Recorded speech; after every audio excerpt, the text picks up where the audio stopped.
Oh,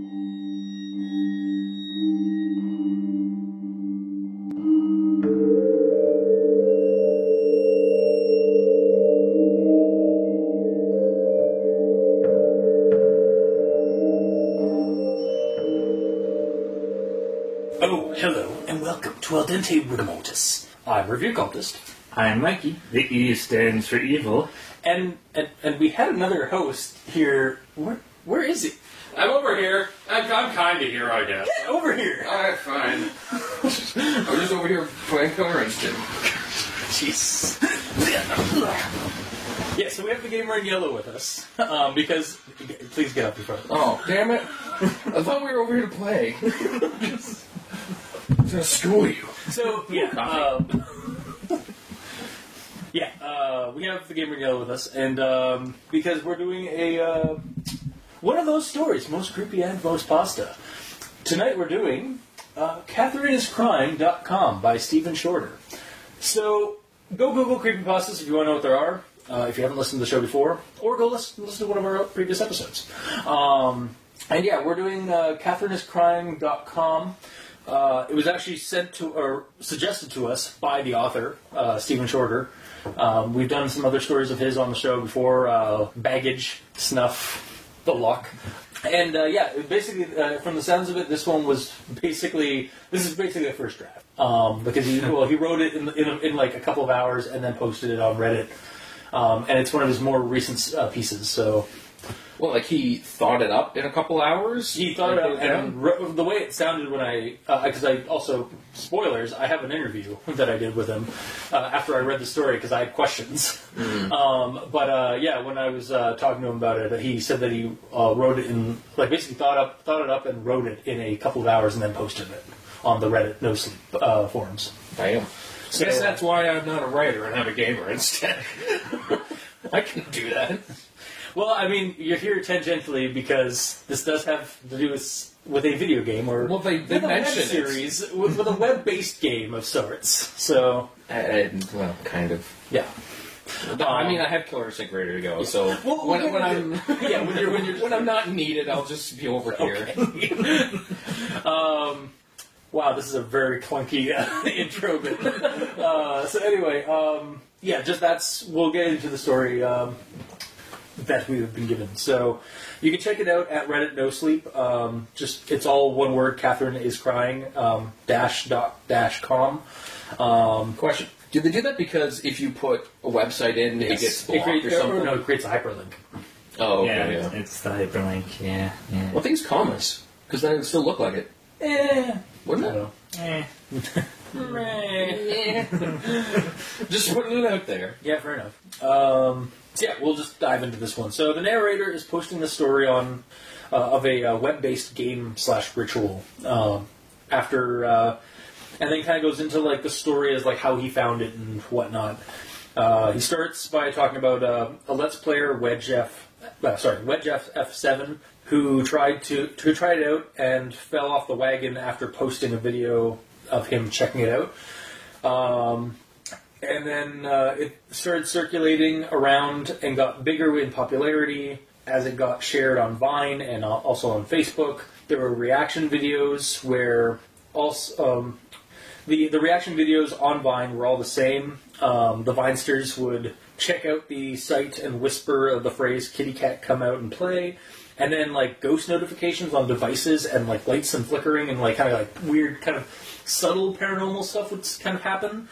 And there was also a shaky cam video that was circulating around Facebook of a father running around in his kid's room as there was some kind of screeching sound, and he finds a toy Furby that seemed to be possessed by something because it was basically like its beak was like extended almost past the limit of the toy's engineering. And you can still hear the gears trying to make it open. Go for it. And he just grabs it and smashes it across the room, and then basically like goes Canadian on it with a hockey stick. Yeah, and freaks out at his daughter for this is why we don't try this shit. Like basically this is why we don't tamper with ritual stories. It was, and that video was entitled "Do Not Play Catherine is Crying." So there's a lot of like this video came out, kind of got some, or this website came out, which is basically not much of a website thing. It's just there's a couple of links on the website that are broken images and broken videos, I think, and then you do that whisper of the that phrase, and then something triggers. Right? It's a blank page with a bunch of broken pictures on it. So it's just black with a bunch of like squares where there would be a picture with the error sign in it, and then that's it. And then if you say that phrase, it messes with your lights or your devices. Yeah. Mm-hmm. And then for some reason, Wedge FF7, after he did a video, which he wasn't even aware he was recording at the time, after he posted that, shortly thereafter he stopped posting anything on his YouTube channel, and then after a couple of years he actually got rid of that video off of his channel, and he's just never been, like, I guess he's just gone. It became a dead channel. However, then moving forward, the internet groups like Reddit's, or some Reddit threads and like 4chan's X thread started delving into like the story, or like into this whole phenomenon, and discovered that the website was registered back in 2003 to a man, particularly a programmer named Edward Kidder, who died in 2001 with his family from unknown circumstances. Like, we just don't know how they are, although there was speculation that he killed them with an axe, or like set the house on fire while they were all locked away, something like that. The wife was Catherine, however, so that's significant, at least, or a little bit more significant to the story. The site and game got shut down eventually. It was getting forgotten, basically. Like, it reached a peak of popularity, and then it had started getting forgotten in terms of its relevance and interest, because of the advent of other like game/video memes, like Charlie Charlie Challenge, which came out around 2015, and then it basically got shut down, like the website and a lot of the videos and games and stuff of it, by the cops, because of a couple of kids who were that were murdered in a cabin in New York, or in upstate New York, or I think it was either upstate New York or just in New York State. New York something. New Jersey. What? Are you serious? Yep, because at the very end it says specific county. Avon, New York. Nope. Oh. The kids are from Avon, New York. Shit, okay. But the specific police department from that county, I forget which one it was in New Jersey. Is in New Jersey. So it was a Jersey thing. Yeah. So, these kids are in a cabin in Jersey, and on summer break, and they try out, because they're all bored because it's raining and there's nothing else to do. One of them has a tablet that has 4G, so they start up the website and do the ritual thing, and nothing really seems to happen except they notice that one of their people's missing, a girl named Charlotte. Yep. And they find her after like searching around the entire premises in the woodshed. And one of the boys decides to be a dick, and because they can tell that the ritual really scared her. And so he does the phrase, kitty cat come out to play, and she just bursts out the door with an axe and just starts hacking away at them. And it's not until her boyfriend is able to wrestle the axe away from her that she kind of snaps back to reality. And it seemed like she was possessed, because she had her like eyes rolled back in the back of her head, and her mouth was like uncannily opened, like it was trying to open wider than it should have ever been able to. And then as the cops were showing up, she kind of snapped out of it. And she started after crying. murdering pretty much everybody basically else. murdering all her friends. And then she kind of started crying in her boyfriend's arms, and then that's basically where the story ends. So that's basically my hack job of the rundown for CatherineIsCrying.com. Yes. So I have a couple of thoughts on this one. You have a page of thoughts. I have a page of thoughts. Two I have pages. I have a page of thoughts and a page of interview. Wow. Okay. I feel a lot less prepared. I'll just go back to my game here. Well, no, because we're going to get your opinion on this too. Fine. Like, that's what the show's about. So I have some. We're going to start off with a quote. Sometime in January 2012, an obscure Let's Play channel, remember those, called Wedge FF7, uploaded a video entitled Internet Urban Explorer Episode 1, Catherine is Crying. aren't Let's Plays channels still on YouTube and still a thing? Yeah, that's the first thing I thought. It's like, I'm thinking it might be just maybe he's doing it to be ironic or like sarcastic. yeah. Because maybe like that's the whole thing. Because when it first came, I was like, wait, they're still a thing. Like There's two options. Either he's being ironic / sarcastic, or he's from the future. Well, And in the future, there's no Let's Plays. That's the more realistic option. yes, clearly.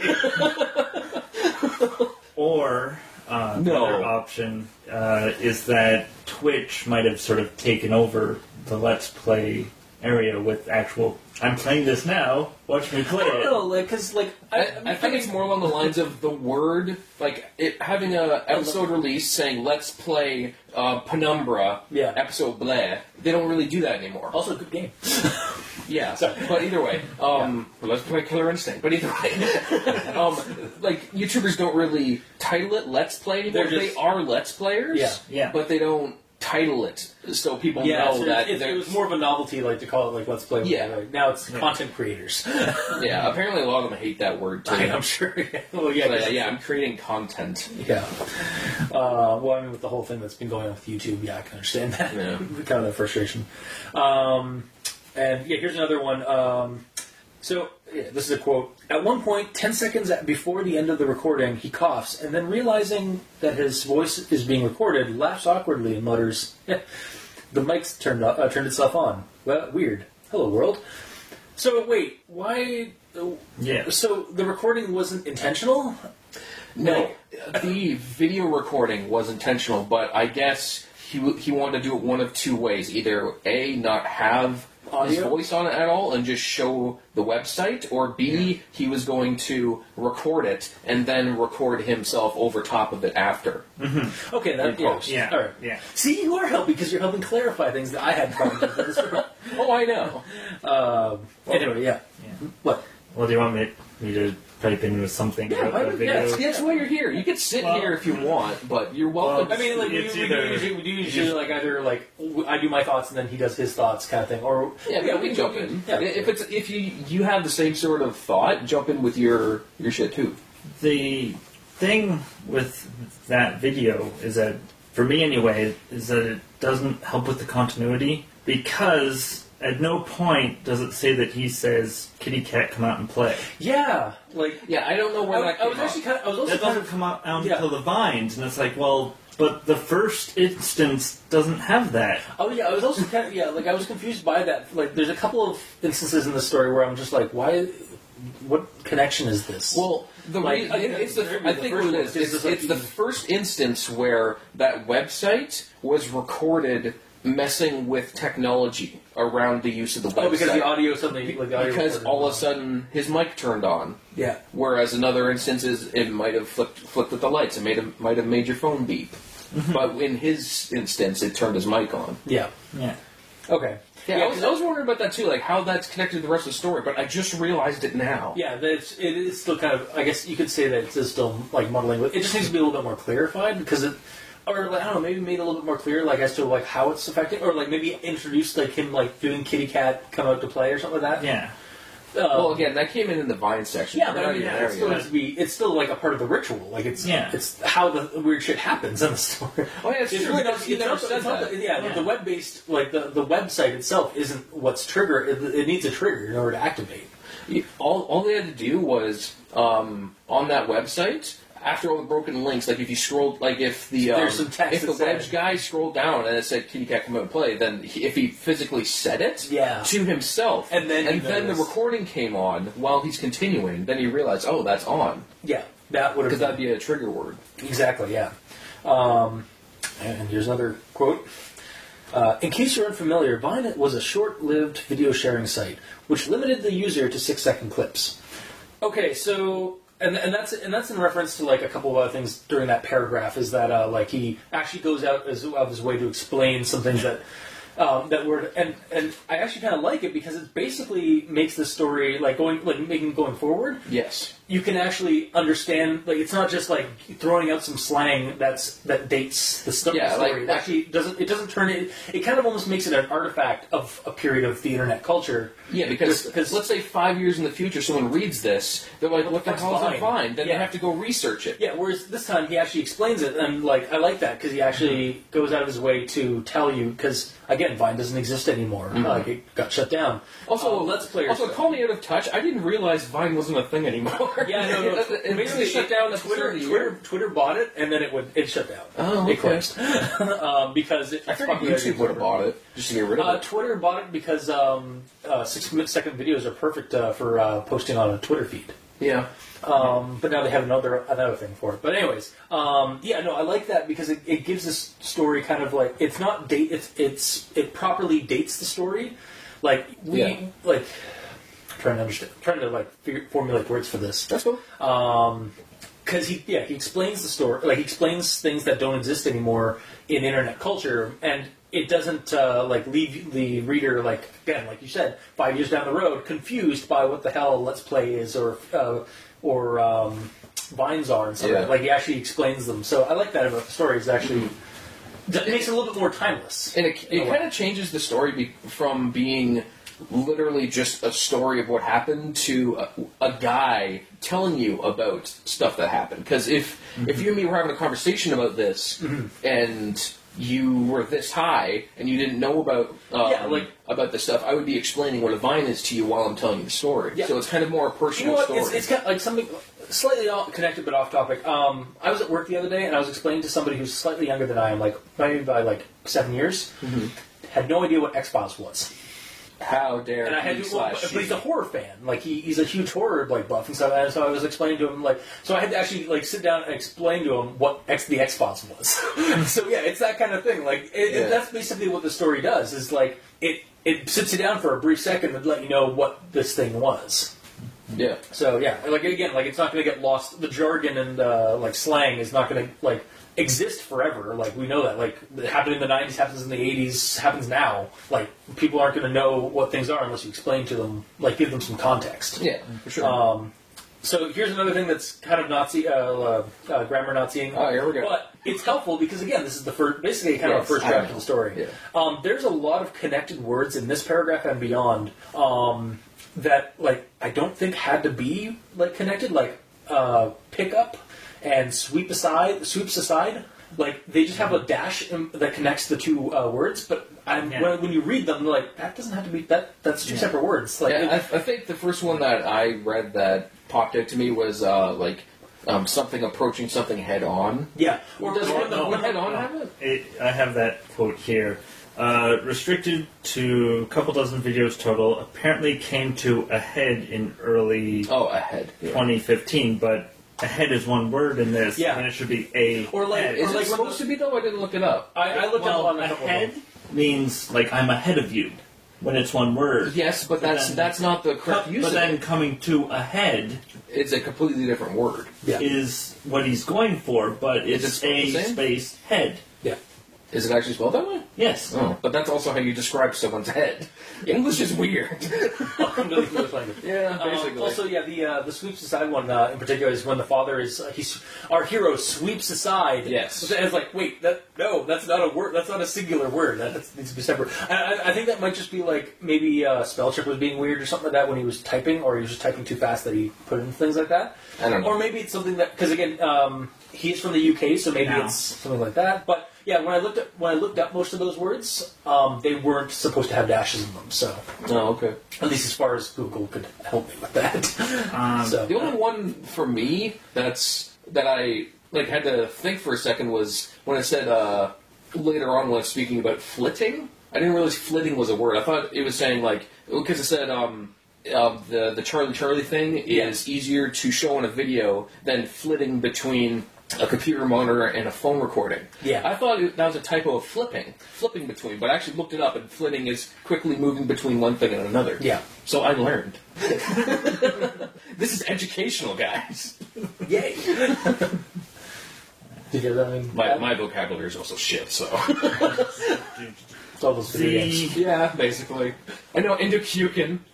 I know what quarter circle forward A is. Yeah.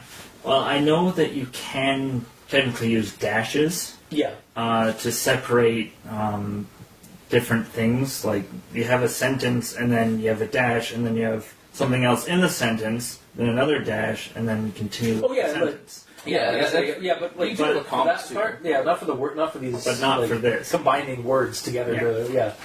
I'm just thinking if it's in the same sentence, potentially, but Okay. I don't have that here in front of me, so I Yeah. can't. I just noticed there was a lot of a lot of those compounded words, or like that were or Yeah. connected words, like in that one paragraph. There's at least 3 or 4 of them. Yeah. So however, this story, this part of like this paragraph also ends with one of my favorite lines in the story. The ending of the video features a slightly more lighthearted moment as the man turns his camera on a bawling girl of 10 or 11 and yells something to the effect of, "This is why we don't play with that shit." Just the snark and sarcasm from that whole like. I didn't know if he was actually being like realistic. Like, this is a lighthearted ending to this. Yeah, no, this no, father it was screaming at his total little girl. sarcasm. It was total snark and sarcasm. And I love that line. It's pretty funny. Because it's just like, yeah, when I first read it, I was like, oh, okay, that's why. Yeah, when I first read it, you laugh at Tommy was still there. Don't do that ever again. But when I first read it, I thought it was going to be him like holding his kid, being like, "It's okay, don't worry." Yeah. But no. But it almost kind of, to me, breaks the immersion a little bit because. Like, you want to be scared, but it's like a lighthearted moment of this guy just yelling at his kid. It kind of, for me, it gave the narrator a little bit more personality. It does, Like, this isn't the author like posting this online. This is the author playing a character posting this online. yes, for sure. Yeah. So, and then basically the rest of it is not quotes, just like notes on the story. So, I can't help but feel some parallels, like some small parallels between this story and the Slender Man issues that have happened in the last couple of years. Like the whole how it became really popular until someone went too far. Yeah. And then everything got shut down or shunned, basically. Mm-hmm. But then again, it's not that, like, I mean, I can see it there because also Slender Month's coming up for us. Mm-hmm. So I'm kind of in Slender Man mood right now. But also, like, they're there, like, the ideas are there, but it's also kind of the danger of ritual pastas. Which I actually think this story actually also touches on that. Like, basically, like, how a ritual pasta can go too far is that it gets shut down because somebody did the ritual, basically. Or went crazy because they were unstable, and then they read they started reading this weird ritual stuff. At the end of the day, it's about the person being like whenever something like that happens, it's the person's fault, not the source material, not the story.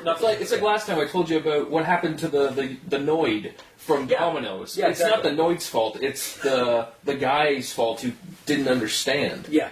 And then the differences also between that story and this one is that there are some differences, like between the situation that's going on written in the story. Also the fact that, there's a supernatural element, and it's kind of more of it kind of gives it a more of a digital ghost story, like ghost campfire story kind of feel to it. So also, I feel this could make for like the start of an investigative horror story. Like we get like this is just the beginning of something. Like I feel like in terms of investigating it, like the poster of the Reddit piece, the actual story.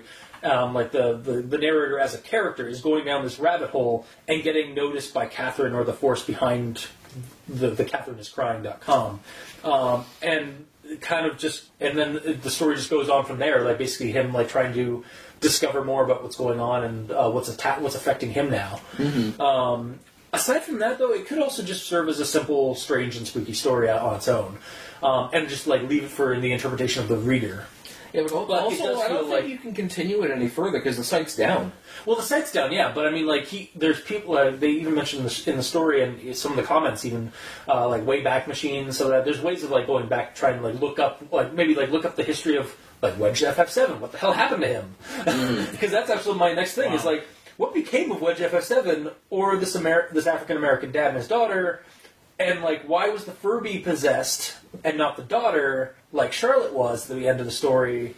There's a lot of things that really don't get answered for me, and, like, while that's kind of the point of, like, of spooky, mysterious stories, like the the nature of this be weird and mysterious, kind of like thing, it leaves me with a bunch of questions that I would like answered maybe. But. I'll answer them for you right now. Okay. I think the reason it went from... it's a gradual progression, right? It starts off with it affecting electronics, then it affects an electronic toy that is, has arms and legs and a mouth, and then by the end it's possessed. Okay, so it gets stronger and stronger as it goes on. Okay. That's the way I saw it. Yeah, that could work. And again, that could be even taken more further, if the story was to go further, it starts affecting multiple people at once, or people around the person that triggers it. Mm-hmm. That's what or the saying, person who is possessed can pass it on to someone else. Basically, what I'm trying to get at with that is that I can see the potential for the story going big, getting a little bit more expanded. But there are some things that, again, we pointed out at the beginning, I'm not really sure why. Right now, as it's written, Wedge FF7's experience is really just there to introduce the website. But that's about it. It doesn't really and maybe that was I think actually now that I think about it, that might be the point of it, is that because he does comment that it started growing from people watching the video and some of that, and then going to the website. So maybe that was the trigger for people starting this ritual meme, basically. But here's the thing. Okay, Wedge FF7, who is also an actual YouTube star. We just found that. We were kind of told that by Mikey. The E stands for evil. And apparently, the E stands for exposition. The Wedge FF7 as a YouTube channel, a Let's Play channel, did exist, and around this and the events within the story kind of correlated with how it, because it's a dead channel that ended around 2012. Yeah. Yep, and the guy who does the channel is British as well. Yeah, and all of this takes place with British characters as well. So everyone go to Wedge FF7's channel and watch all of his videos. Get him back. Man. You never know. You never know, man. His last video was literally 7 years ago. Hey, man, you never know. He can come right back. Specifically from this. That's another thing that I don't have in my notes, but I just, again, forgot to add on to it. That's also the thing about this, is so Wedge FF7 is an actual YouTube channel that Steven actually pulled in for the story, and that's kind of really cool, adds that immersion level. Oh yeah, definitely. But I'm surprised that I was kind of we're kind of running into the same thing that we had with normalpornfornormalpeople.com, which is Steven really needs to go and grab that website, no domain name, or somebody's going to do something like what happened to Normal Porn for Normal People. Just saying, Steve. Wait, that's where I was going with that.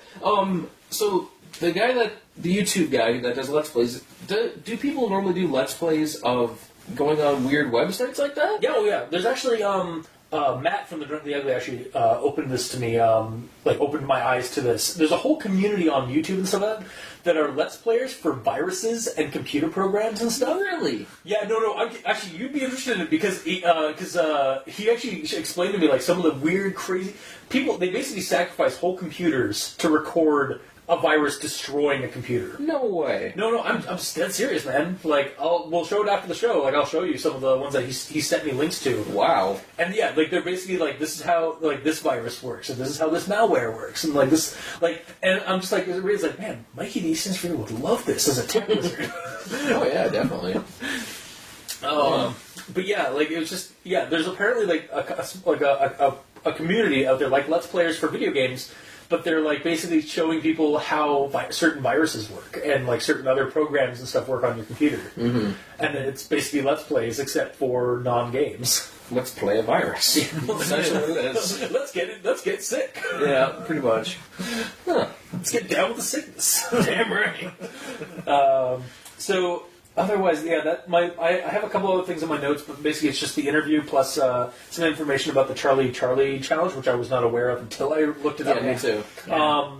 Which I really should have included that some of the other stuff was factual after looking up Charlie, mm-hmm. because there's a lot of this story is grounded in internet in actual real world internet. Oh, stuff. It is, and all the ways that he suggested that you can look at old versions of the site. Yeah, Wayback Machines. Yeah, archived the archiving stuff. Mm-hmm. Yeah, but that's one of my issues with it. Okay, well, I'm done my thoughts for now until like after we're done all of us. So go ahead. There you go, Mikey. It's the fact that he has so much focus on things that exist to try and prove that this Catherine is crying exists, but it to me fell flat. Because it was like, oh, look over here, but this is real. Then look over here, but this is real. I think it's kind of like how a bad and I don't mean to relate this to a bad horror movie, although I'm going to do it. How a bad horror movie, like a cheap movie, like say Trolls. Or Troll 2. No, that's not bad. No, hang on. How those kind of movies will have movie posters of better movies in the movie. Yeah, it's kind of like that same kind of effect. It's like, why am I not watching The Terminator? It's the poster's right there in the movie. Yeah. Why am I watching Troll?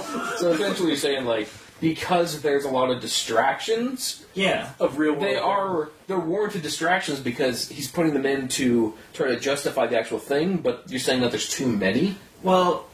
Or you don't want any of them? Well, because you kind of need them for familiarity, and also to kind of give this a little bit more credence to try to add that immersion level of grounding. Pretty much what it's like. When I was reading it, it's like he's giving me the reasons. We should let Mikey talk. Sorry, I just realized this is his thoughts. He's just like, no, but he brought up the subject, and we're here to talk with him about said subject. I just feel like we're talking over him. I'm sorry. No, it's fine. Sorry, Mikey. As long as I get the final word. Yeah.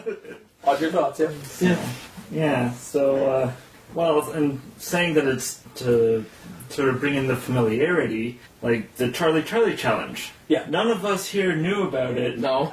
Apparently it didn't cross the American-Canadian border on the internet. No. Trump built that wall early, apparently. Yeah. He had to build the digital one first. Yeah. That makes sense, yeah. Yeah, but I did a quick look up of it, and apparently the Charlie Challenge is a bastardized version of a Mexican challenge. Yeah. I actually have part of the entry right here. Do you want me to read it out? Or Sure, read it out. All right, so talk over him again. Give him the anyway. You read it. Or You just read it. We're just fucking with it. So the Charlie game, it actually spiked in 2015, and this is the original. This is cited from Wikipedia entry, so take it with a grain of salt. Originally described on the internet in 2008, the game was popularized in the English-speaking world in 2015, partly through the hashtag Charlie Challenge.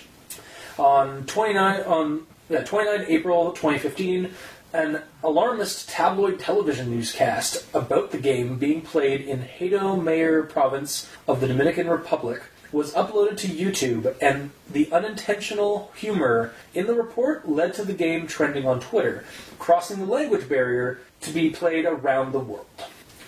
Yeah. Except, the YouTube, the Wikipedia does go on that it was based off of it's like a pencil, you cross the pencils on a paper and to try and figure out, it's basically a Mexican equivalent of Ouija board. Of a Ouija board, or they also describe it as those finger trap things. They describe it as basically a parallel to what the hell's the eight ball? The fortune telling 8 ball. Yeah. It's Is it like yes, no? Yes, no, and then I guess it's it spins or something like that? I'm not really sure. I think you balance the pencil on another pencil, and it's supposed to spin and point to whatever one... Which one is right? Yeah. Okay. Yeah. Now, the Charlie Challenge could theoretically be its own basis for a pasta because of the fact that Charlie is a supposed demon that tells you the answers. Oh, is that what it is? Okay, that makes sense. That explains why there was some snafu about the Dominican Republic stuff. Oh. Yeah. I gotta say, too, that's the least intimidating demon name ever. Yeah. Charlie. So the only way you could have a worse name is if your name was Mikey or something. Just fucking with you.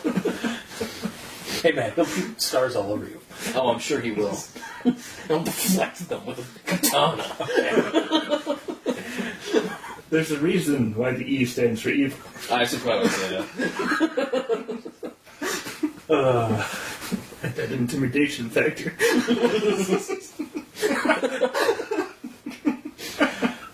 Alright, so Okay, at first I really didn't like the whole... So the kids are in a hunting cabin, Yeah. and one of them has a tablet with 4G. Now, that's strictly a Canadian thing, because if we're out in a cabin, we ain't got any cell phone Any service. signal. yeah. Hell, my cottage is like is near town, and we still get like shit reception with phones. You see, we have Canadian internet, though. Yeah. Yeah. So America, our internet is ran the states have a little by more, hamsters running on hamster basically, wheels. yeah. So yeah, the states have a little bit more ubiquity with their internet connections. And Also, it's Jersey. I mean, it's pretty much. It's a wood cabin, but I mean, let's come on, it's New Jersey. yeah, so it's probably just different down there to what it is here. Exactly. Well, and I did look up the 4G coverage. Unfortunately, You do so much research. It's You can do this show by yourself. What are we even here for? unfortunately, I couldn't find one dating back to 2015, so it's just the current coverage. Yeah. And all of New Jersey is covered. To be fair, 2 Well, there years you ago, go. I mean, So- it wouldn't be that big of a difference. Yeah, I mean, so it's probably about the same. So yeah, I was like, this is a glaring butthole. No, it isn't. Aww. And so Mike was sad. Yeah, so... yeah. Also, yeah. I was gonna say it's like yeah, I do like how like a UK author, like man, this guy, like speaking of people who do their research, man. Oh yeah. Like freaking Steven did his research on like Avon, like these kids from Avon, New York, and go down to and then like the county, like New Jersey. Yeah, and he made sure that they had coverage in the forest. Yeah, like No, shit. he did good. Yeah, Honestly. yeah. You say that, but I Uh-oh. found something. Oh really? Yes, and I'll give you a quote. As the piercing screams burst forth from the speakers, its bright LED eyes flashed red, white, over and over again. Kirby's don't have LED eyes. Oh well. Story over. Rewrite it completely. The eyes turned into LEDs from the possession. Or they look like LEDs, but they're really just demonic. I mean, he didn't have time to like get a magnifying glass and examine the eyes. You know, he just assumed that they were LEDs. He's a father. What would he know about his kids' toys? Because it's actually describing it through a camera, so you have an unbiased Yeah. objectionist like view of that sequence. Shit. Well then, So okay, yeah, okay, that's a good point. So it would have been creepier actually. I think if the Kirby, because I know that actually now that I think about it, because we used to have Furbies before we destroyed them all. Their eyes do like kind of go up and down. Yeah, So it would be really yeah. good like if they went right up. Like Yeah. or like and you heard the grinding of the motor like as they went up. Yeah. That would have been really effective. yeah, because they can roll up into the head, and then the eyes themselves can start glowing the pulsing white and red. No, Instead there's of- no white and red. No, Get rid of the white and red. From the possession, with magic, it makes them glow. I'm not saying that there's LEDs to make them glow. It's something unnatural to make it Yeah. glow. Well, then it should be explained. Like, rather get rid of the LED like description. Just say like some kind of unnatural lighting was coming from within the Furby. Yes. Yeah. Yes. That's what we need. Totally. Yes. And, Yeah, I didn't even think about that. I know. I did kind of, but I was like, I let it pass because it's been a while since the uprising of the Furbies in this home. I mean, Pretty much. I guess that just shows the difference between someone who does their research and someone that reads half of it last night and half of it this morning and then gets here. to be fair, you were kind of at it on like short, on short notice. They said the name. They said the word "game" in this. We gotta get the gamer in yellow. Yeah, Mikey. Honestly, though, I'm glad you did. Though this is fun. Good. Yeah, or you can also take it as like the difference between somebody who's reading this like on a more academic level versus a layman. Yeah. Yeah. Basically, I'm the idiot of the group. No, Thanks. You're the regular common man versus a demon that friggin' like does his research. Yeah. I suppose. Yes. And then there's one thing that just came to me today Oh. that actually makes the story a little more better. More better. Okay. Yes. Let's go. Yes. I like things that are more I better. like to see everyone here. I'd like to subscribe to this pamphlet. Well, you know how earlier we were talking about how the progression. So it affects a little bit of electronics, it affects the Furby, and then it affects the person. Yes. Yeah. Well, what if the person is a robot? Still technology. So Wait, Charlotte so is Charlotte was a robot the whole time? Yep. That would have to be explained a little bit more in the story, like... There's no androids and stuff nowadays, is there? No. No, they want you to know. Or, you know, or better question, actually. I got a better one for this, actually. What if it took place in a Chuck E. Cheese-like environment where one of the animatronics... Oh, God. And then we got 5 Nights at Freddy's. And then it gets... Yeah, basically we just have 5 Nights at Freddy's. And then they made a game based on that. Alright, maybe not the best idea. Honestly, though, that'd be kind of crazy if it got tied into that. If this is like the origin, this is probably a better origin story than Five Nights at Freddy's than actual Five Nights at Freddy's. Well, yeah, possibly. I mean, basically it's the same thing because a ghost takes over a machine, which is basically the premise of Five Nights at Freddy's. It's not a ghost; it's a demon. No, it's little kid, the ghost of killed children. The thing that we are talking about is a demon. No, we're not. No, it's Catherine. Right, it is Catherine is crying. I was confusing that with Charlie. I mean, you know what? It could honestly be a demon that's just like posing as Catherine's spirit. Yes. But I kind of like assume that because it was mentioned that that Catherine was the wife of the guy who died alongside his family. Yes. That Catherine is the ghost. Yeah. That's possessing everything. But I mean, again, it could be a demon. It's just kind of up in the air. It's up to the. Or it could be the husband. If the husband is the malicious, it could be the child for all we know. Yeah. Yeah. The unnamed child that we have no idea. Yeah. Because all we know is Catherine is crying. Yeah. That's it. Exactly. Yeah. Go on. Right. Well, that's it until we get into the recommendations. Okay. What do I have?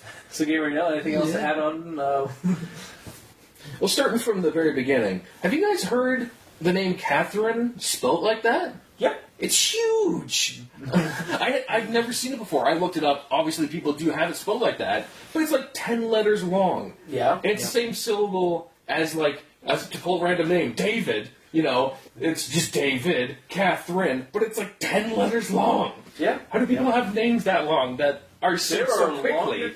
There are longer names than that, probably. Like what? I mean, I'm sure there, like in other languages. Oh, okay. In the English language, I'm sure there is one. I just can't. Off the top of my head, I can't think of one bigger off than the that. cuff. I can't think of one, but I'm sure there are other names. It's just something weird I was thinking about. To pull up another, actually, no, I found one. Christopher. Which is 3 syllables. Yeah, but how long is that? Like, how many letters is that? That's CHRISTOPHER. But again, 3 syllables. That's what I'm saying. Yeah. Catherine's 2 syllables with 10 letters. They added a couple of double letters in there as well. Yeah. Yeah. So either way, I think it should be pronounced Catherine, just to make it make sense, because David is 2 syllables, No, so it doesn't 10 matter. letters should be 4 syllables. Oh my god. I'm just saying the English language should work like that. It should just make sense. I think you're just parodying the grammar Nazi that we do sometimes. No. Either way, Catherine is a pretty good one so far. And that's why she's crying. Yes, exactly. No one can pronounce her name.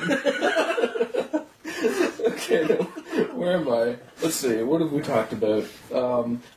When he was first describing the web page, saying that you're scrolling down, looking through all the random stuff to ads to Viagra and shit like that. Yeah. And at the bottom, there's a link that says I'm lonely. Yeah. And he hyphenation. describes it to say it says I'm lonely with no punctuation. Yeah. You're going to say I'm going to sound like a grammar Nazi here, but it's because it's described in the actual story. Okay. Yeah. It says there's no punctuation, but it has a question mark on it, which is punctuation. It doesn't have the apostrophe. Is it hyphenation then? Do you mean? No. He means the fact that there's no capital on I'm, and there's no apostrophe in I'm. But there's still a punctuation at the end. So it is punctuated, it's just not fully punctuated. Mm-hmm. Yeah. Yes. Stephen, you disappointed us. Yeah, pretty much. Well, I that don't know was- how he could top the whole Furby LEDs. I mean, Yeah. I mean, for all we know, the father could have been like a tinkerer. And he's like, I'm going to make my kid's toy better. Rips the eyes out. Like, ultra LEDs in it. Alternatively, Furbies in the UK have LED lights for in their eyes versus the North American version. Or maybe there's some special Halloween one that has blinking eyes. Maybe. And maybe if we did better research, we might know I don't know. We've done. It seems like we've done a fair amount of research, just a little bit. initially, anyway. Okay, my next point. In regards to Vine, it says it's a short-lived website. Is 4 years really short-lived? That's I guess, right? Yeah, it's fairly short. well, when you consider the universe, Universe, we're short-lived.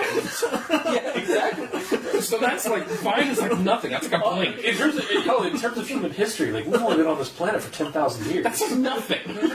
Or not 10,000 years, like 100,000 years Yeah. at least. So our civilization's only existed for like the last 10,000 years. Mm-hmm. Yeah. Okay, and another point I have. Okay, so Vine videos are 6 seconds long. Yeah.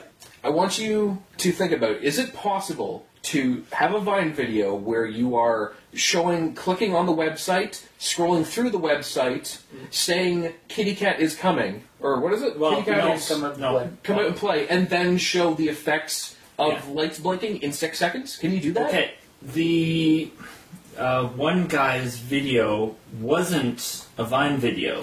It was Yes, on YouTube. I know, or, but- or Facebook. Yeah, on Facebook. So that's where the Furby one is. Yes, I'm Yeah, not no, talking no, about no. that one. Also, For the yes. Vine one, it only says that in the videos they say Kitty Cat come out and play.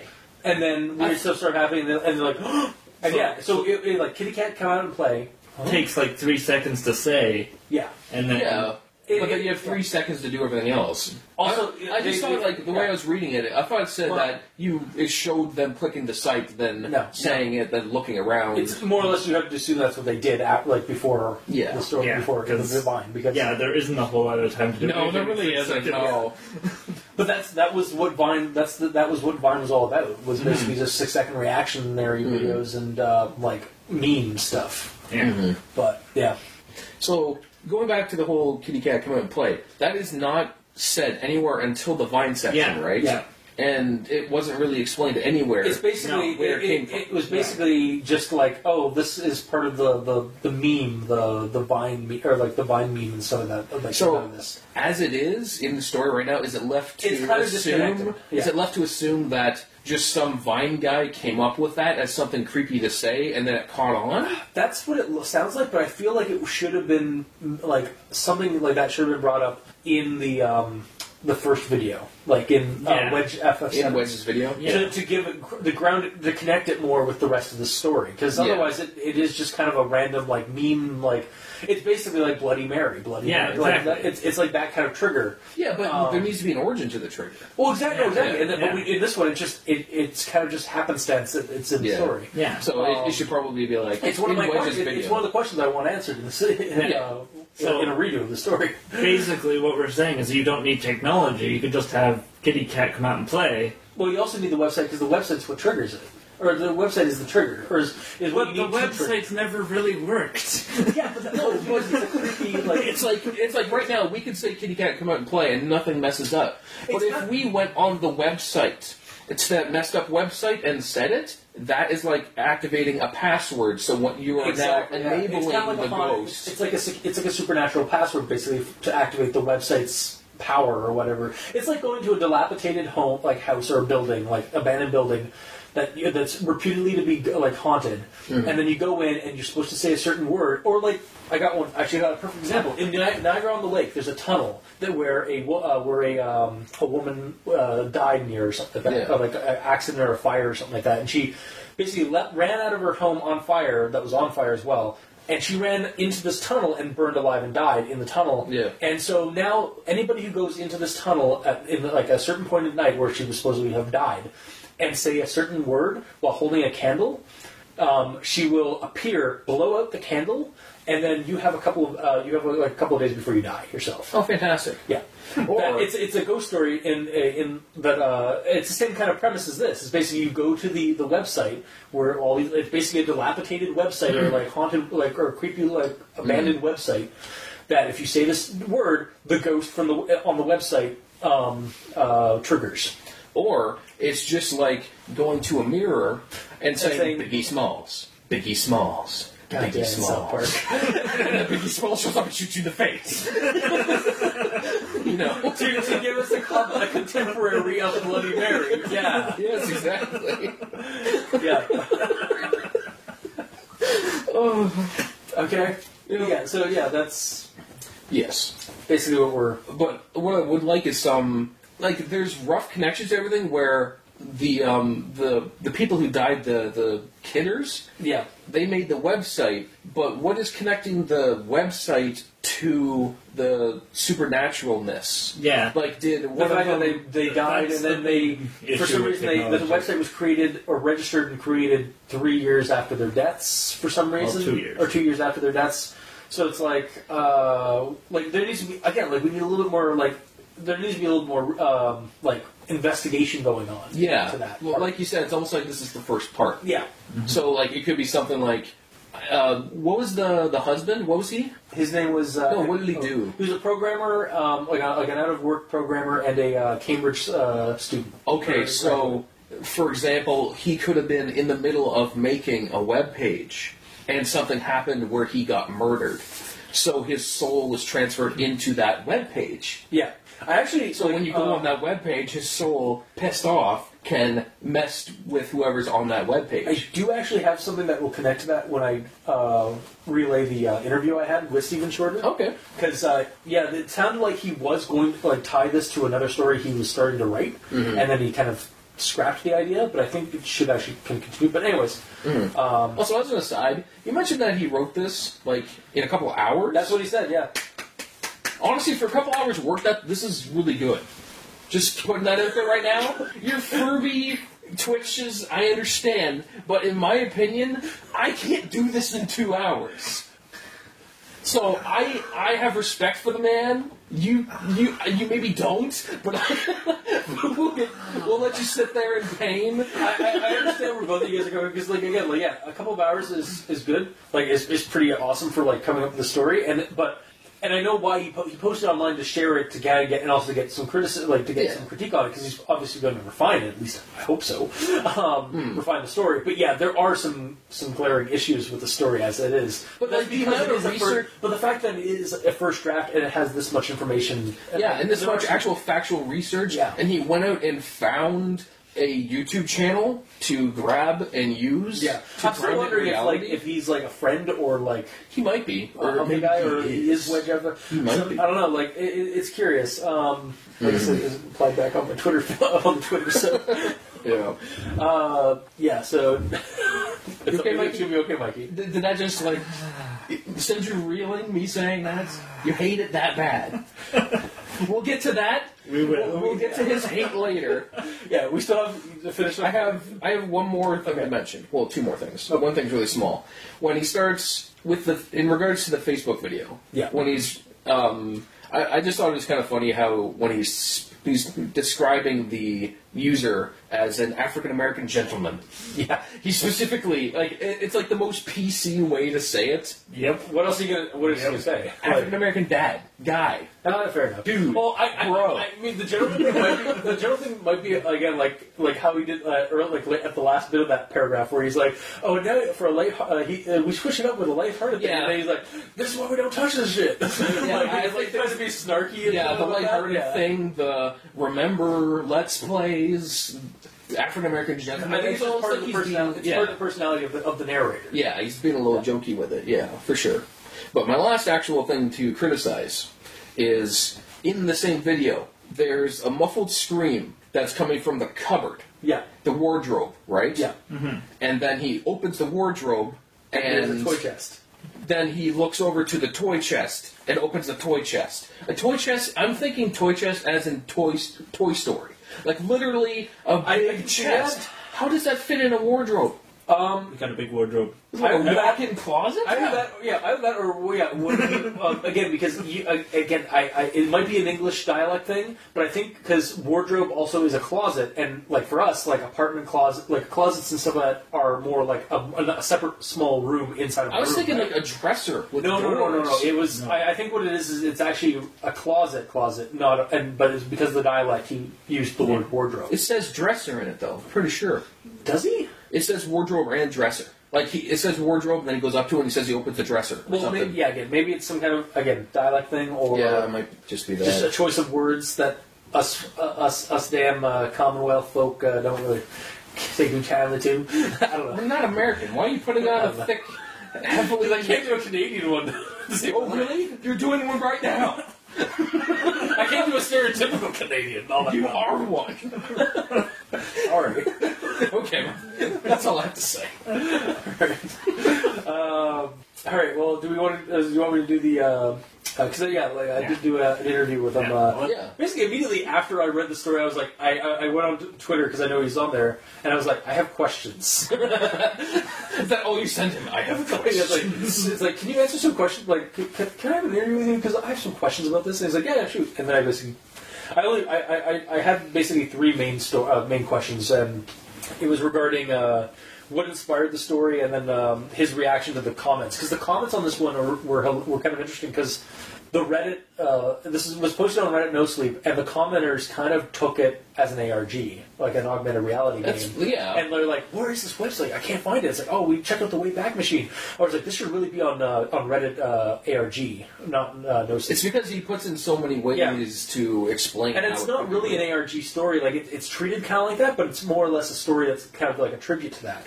And that's another question I asked him. So, anyways, we'll go into the Q&A of it. So, what inspired the story? CatherineIsCrying.com. So, the inspiration for the story was a sense of nostalgia for a simpler time on the internet, which may or may not have ever existed. Trolling and lols, shock videos, and jump scares. It was an attempt to harken back to a time in my life when the internet was new and uncharted, almost. It's also an exploration on the effect of going viral and becoming mimetic, and an attempt to merge that very modern concept with the oldest time haunted house genre. Mm-hmm. So again, like the haunted website versus instead of a haunted house. Yeah. Originally, a creepypasta became a creepypasta because it was a story whispered down from one internet user to another. I kind of miss that atmosphere in the creepypasta community. It's very feature-length commercial these days, and I'm as guilty as anyone for writing stories like that. So I wrote a creepypasta that's kind of about a creepypasta, or at least a digital urban legend, as a tribute to the lost era of innocence. Gone to the mists of time and corporate channel sponsors, I guess.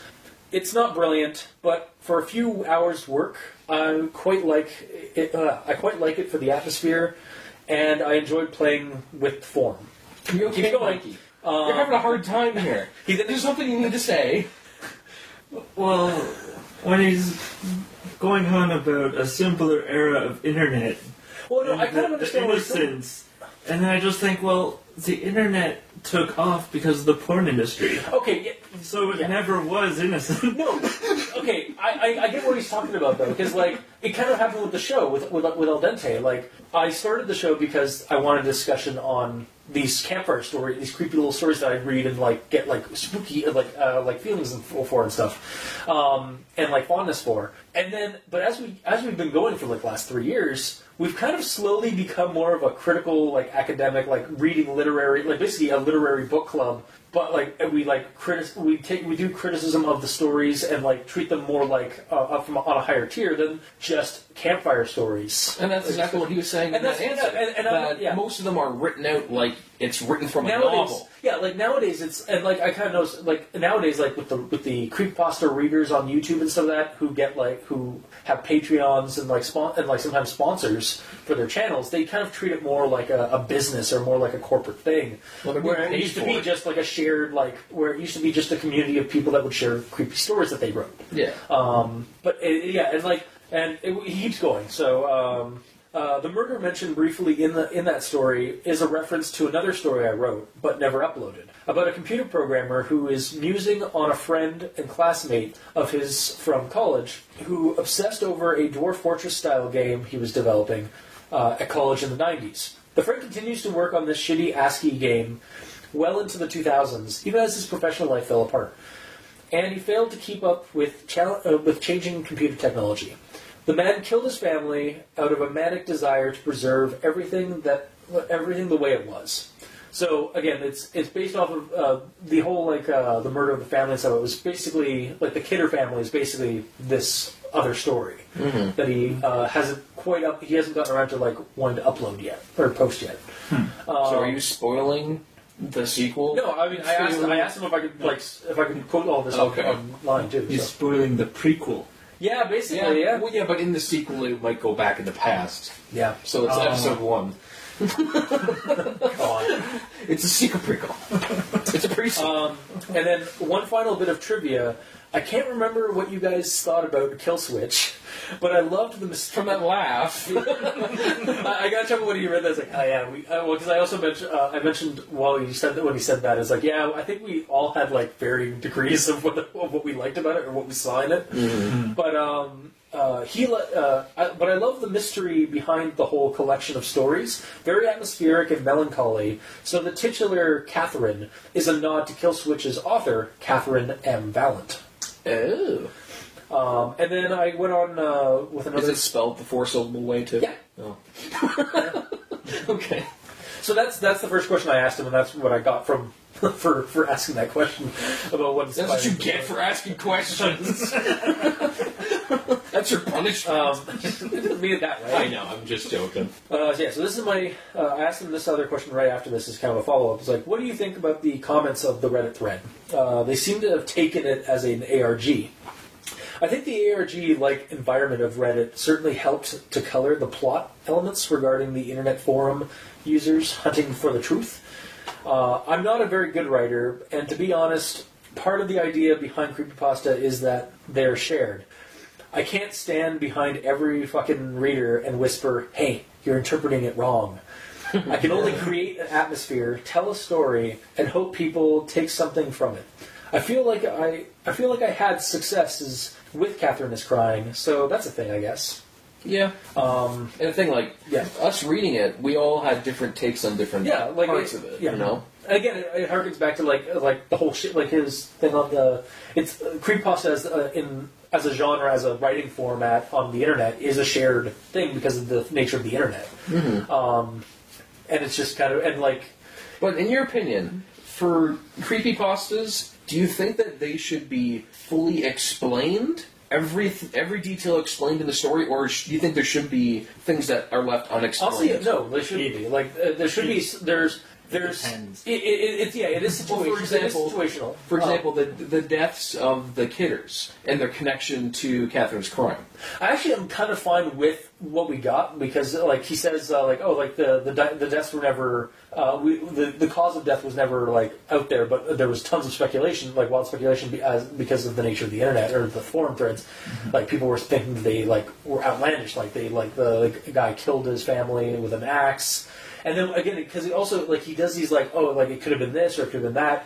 With the axe angle, we get a connection to later in the story where Charlotte has a wood axe and it hacks down her friends. So it's kind of seeming like the father is the one that's possessing. Maybe that's what it is. If the story, but I think it's hard to tell or it's hard to say that no, there should always be a ton of answers. No, the story should give you some questions at the end that are never going to be solved because it leaves the reader to speculate.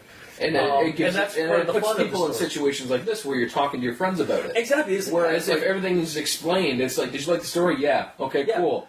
Anyways. Remember this part? It's oh man. Now as it is, that's what I like about what I want in this podcast is that we can discuss about the bad things and the good things of a story because no story's perfect. Yeah. And I mean sometimes it varies on how unperfect something is, and that's just part of the our discussion of it and stuff. So also we get to share our opinions. Obviously, some of us take it a little bit more critically than others. I kind of have become kind of the middle ground between like yours is more like you just take it at face value most of the time, Gamer and Yellow. To a point.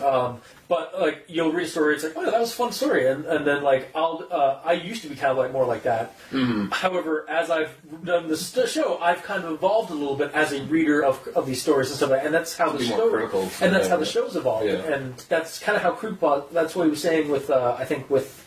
Creepypasta community as a general is that it's kind of been evolving to be a little bit more of an actual like legitimate format rather than just a bunch of random people on the internet that have creepy stories that they'd like to share with each other. And because it's so critical, that's why you have the big red scarf around your arm with a G on it, going like this every time.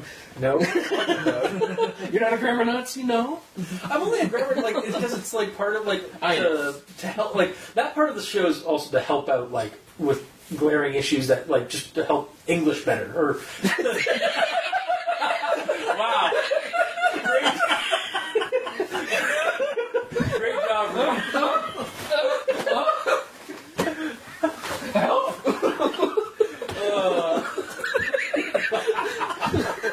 so yes, go to this man if you need help with learning how to English better. Words.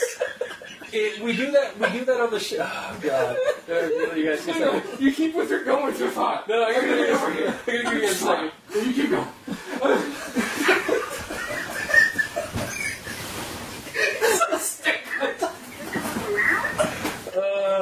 Shit, weasels.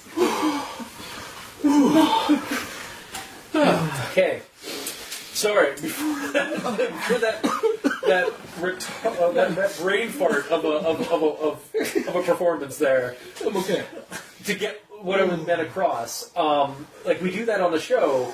It's constructive criticism. Yeah, that's what I'm saying. It's constructive criticism. It's not. Yeah. So what I was going to say before I died. That's kind of what the entirety of it is, not just the grammar. Yeah, like everything we're talking about is. Yeah, but the grammar the grammar part's just like again, it's the form. It's help the formatting. Yeah. Rather than the content itself, and then like the rest of the discussion, it's our opinions of what we think of the story because like we all have different opinions. How like our listeners probably have like different opinions. Some of them probably hate what we have to say. Some of them probably likes what we have to say. Sure. It's a mixed bag. That's the nature of the internet. Yeah.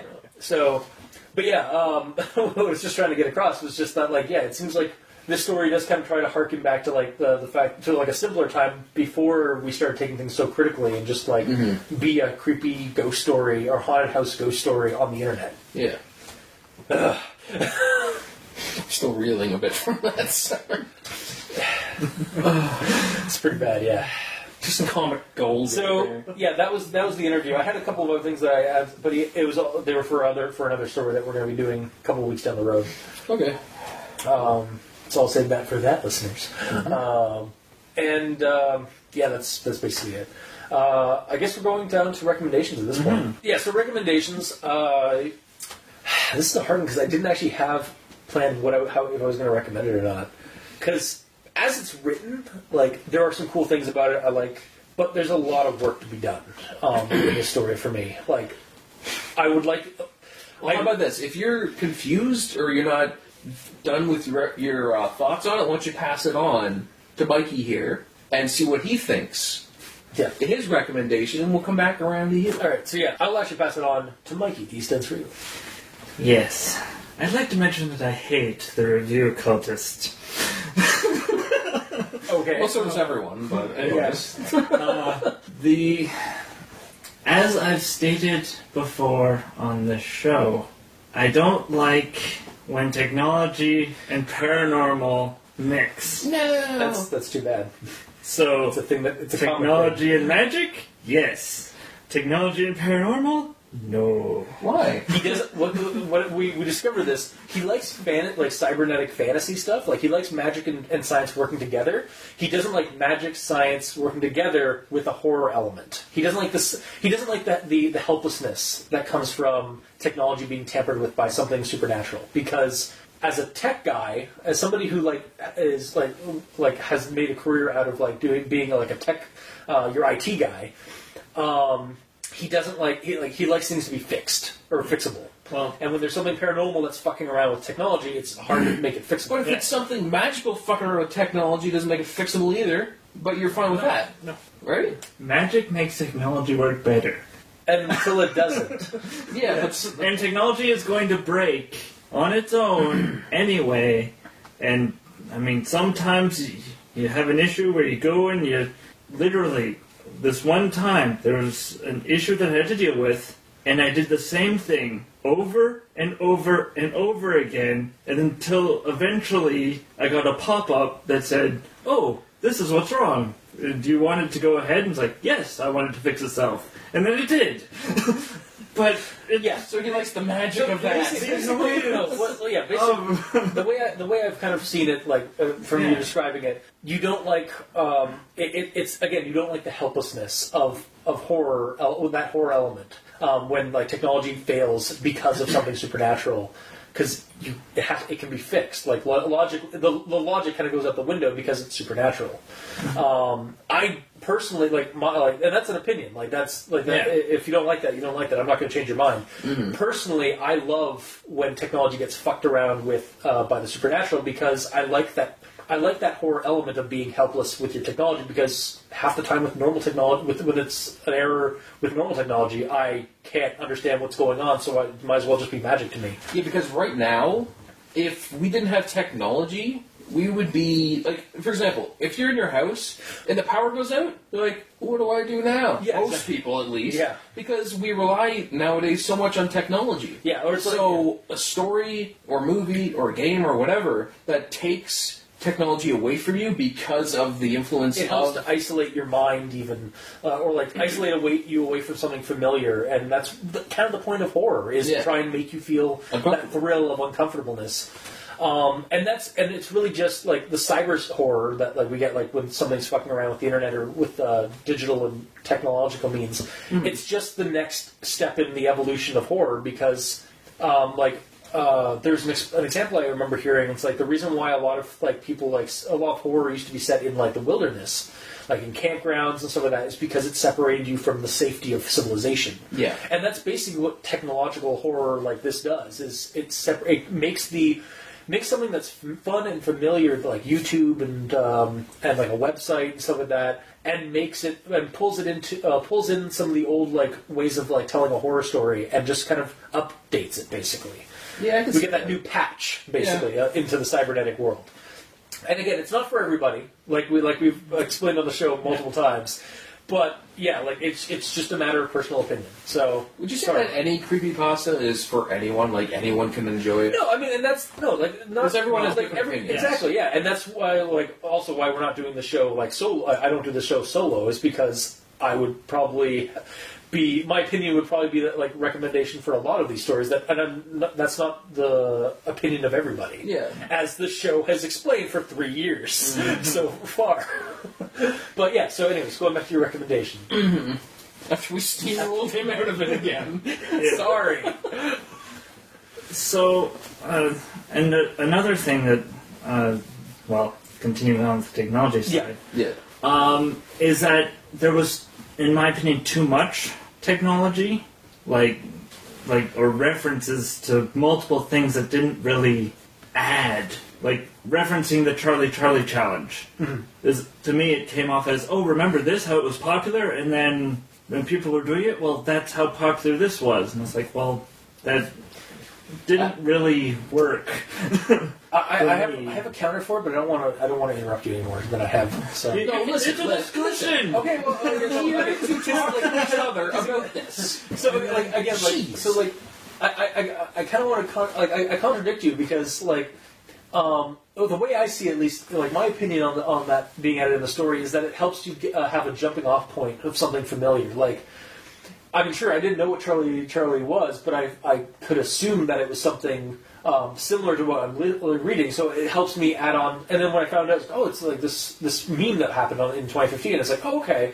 So it helps to kind of ground this story with something, with the real world, which is what he's trying to do, to add a little bit more immersion to it.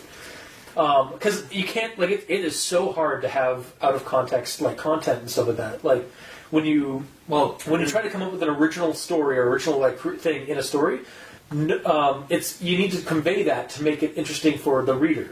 And one of the easiest ways to do it is to give them something like, oh, it's kind of like this.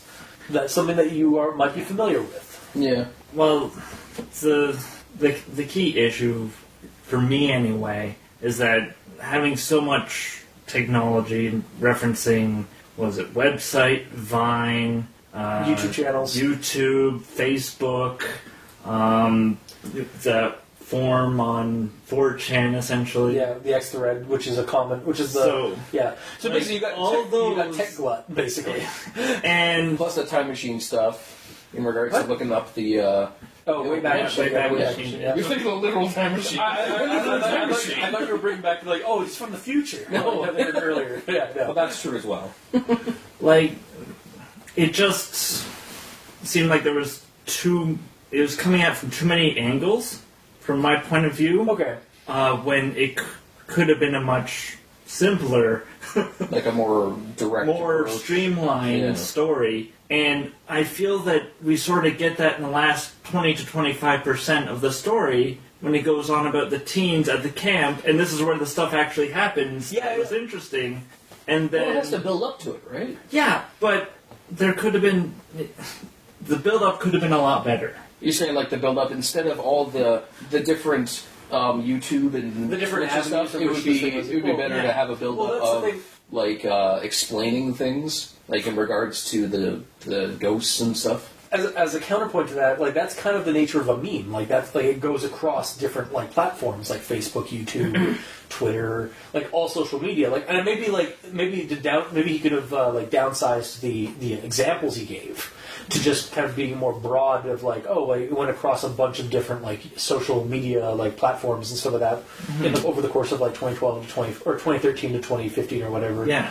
Like it's Before it was like its popularity grew. maybe like maybe a little bit like I do like the examples, like having those examples there, because it also kind of it dates the story, but in a good way for me, because he does explain what some of these things are. So we're not just like again It firmly slang. puts it in that place. We're given context as to like what it is, but it also it sets it into a certain like time period.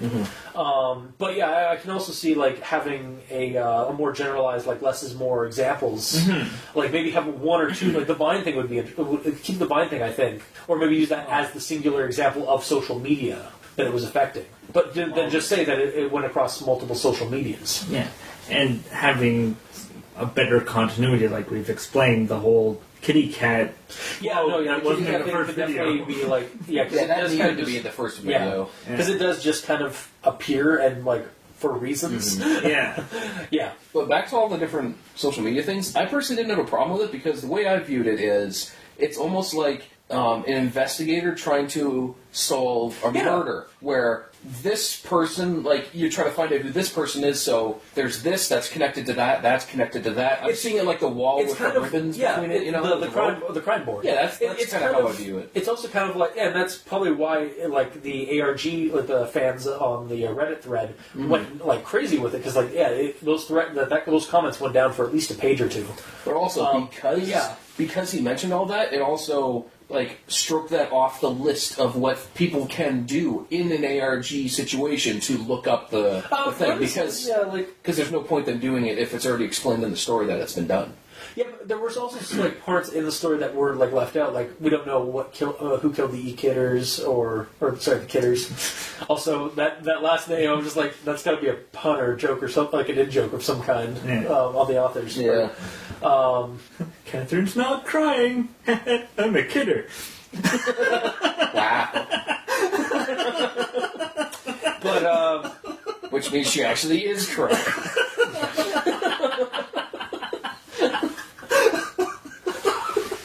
so That shouldn't be as funny as it is. It sounds so stupid. I've lost my train of thought now. Thanks. You're welcome. But yeah, basically, like I think I see it on both sides. Like there could be like it could be blanketed like to be a little bit less like less kind of like tech glut or reference glut.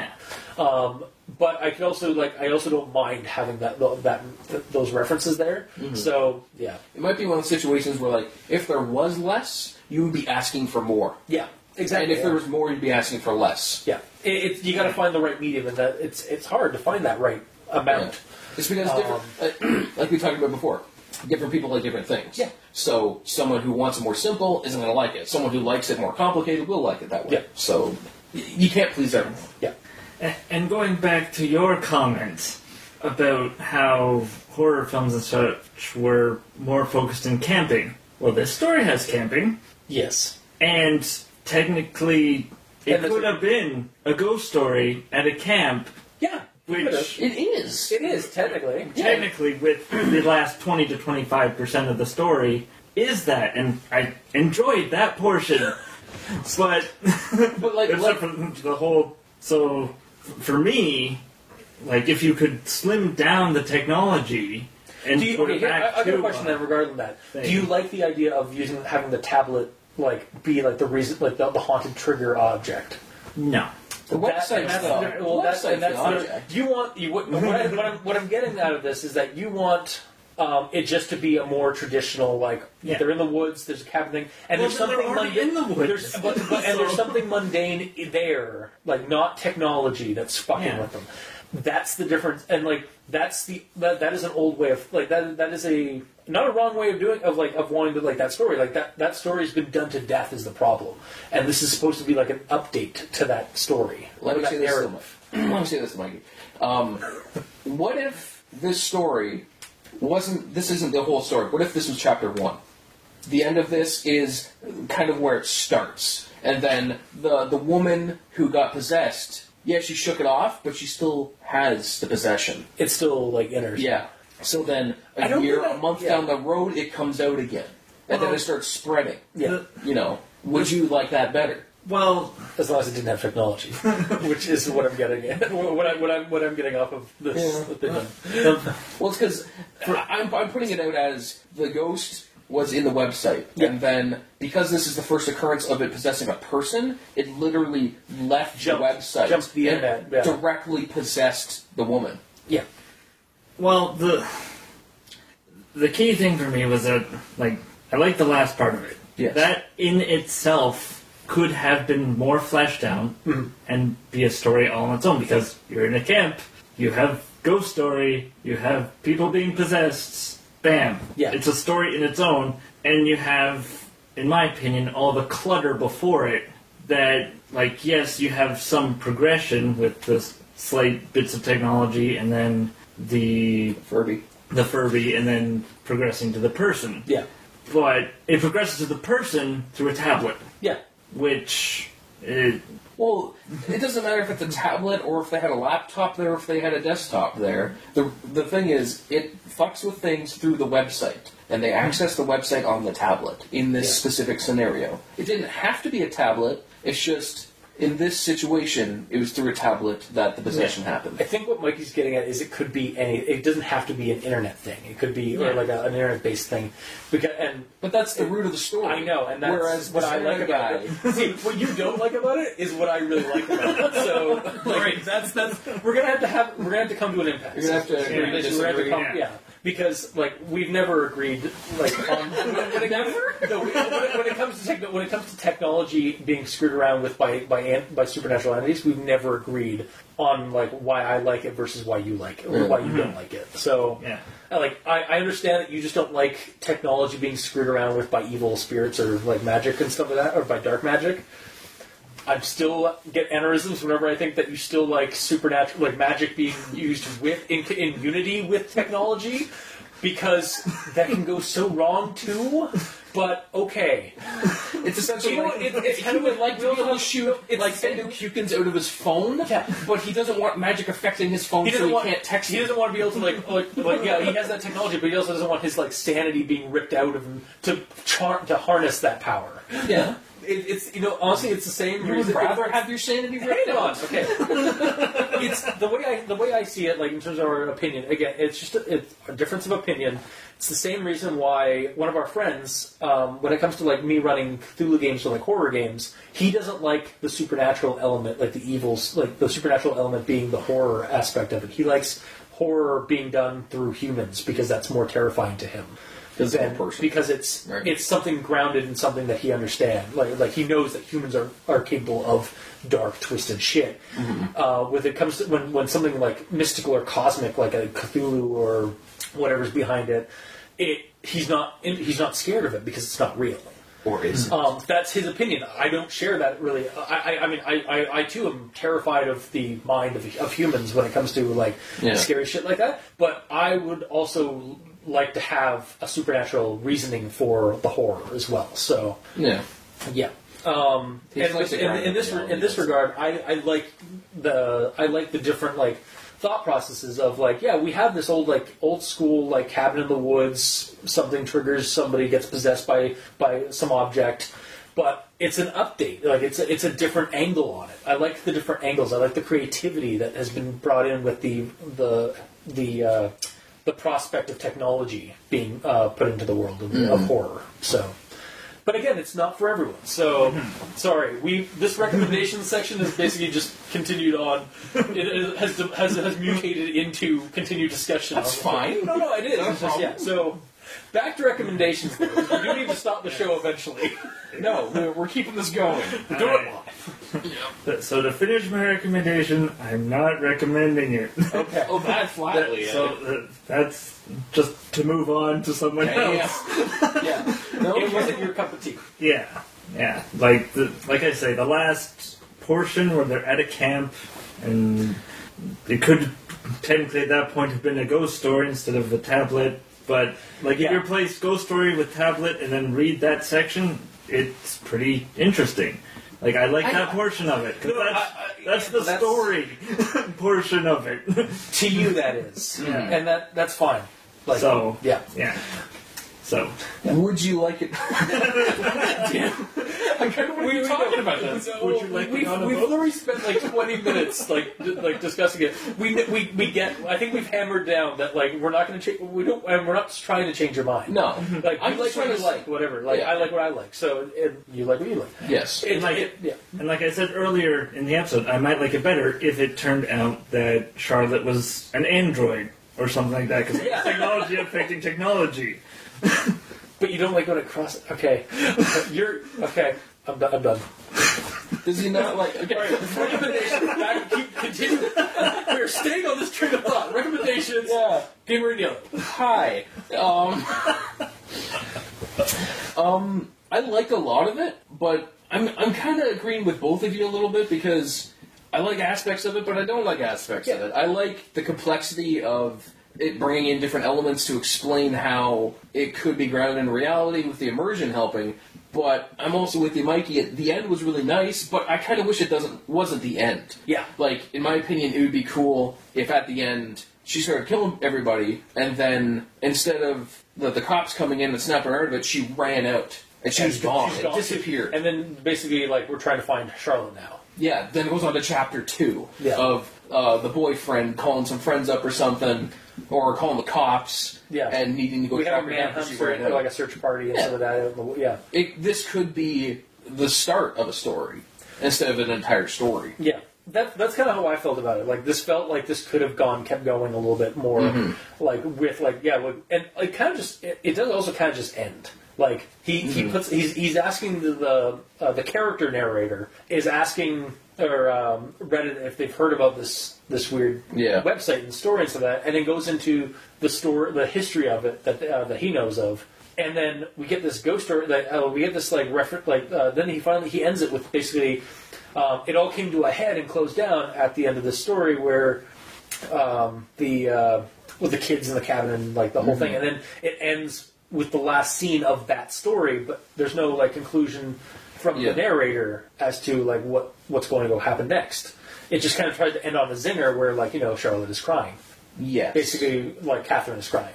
Yeah. Like, that's the zinger at the end, and it kind of left me like it left me kind of unsatisfied. Like, I want there to be a little bit more investigation going. The possession thing could be while she's possessed, she's constantly crying as she's doing this stuff. Yeah. And if she runs away, and that's how you track her down, you have to listen to her crying or whatever.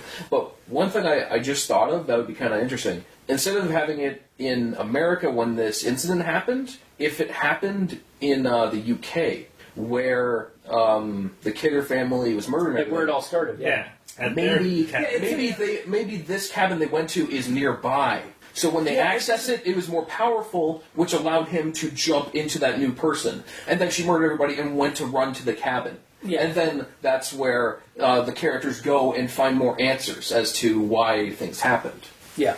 Yes. I also did kind of think it was odd that like we do jump across the pond to North America when this seemed to be like kind of like it was. He says it was viral and like a lot of people were like watching it, but like it seemed like it was more or less like on the internet over in the UK rather than in North America. And then he jumps to North America with the Facebook thing. It's showing the virality. The connection. Yeah, I guess it just seemed like a little odd, but yeah. And it never crossed the border into Canada. We're safe. Yeah. That internet border. Until is working unless